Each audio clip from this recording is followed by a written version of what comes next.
Next natin kainin ay... Next natin kainin ay mangga. Ito ay hindi pa siya masyadong hinog. Matigas-tigas pa siya. Pero ito yung gusto kong kainin. Kasi gusto kong pag kumain ng mangga ay binabalatan. Charot. Yan. Di ba? Pero matamis na to siya, guys. Para siyang karabaw. Karabaw daw! Yan.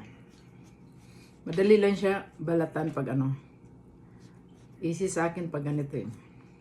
Ingit ka no? Gusto mong kumain? Susubuan pa kita ng mangga. Yeah. Ganito ako pag kumain ng mangga, guys. Oh. Chop. Simple lang siya.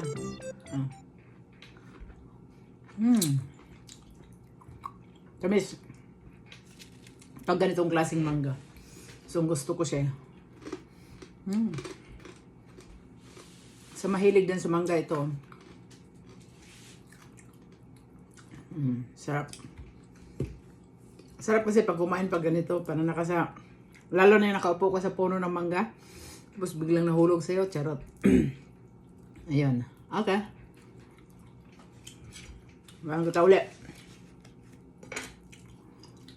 Thanks for watching. Good night. Bye.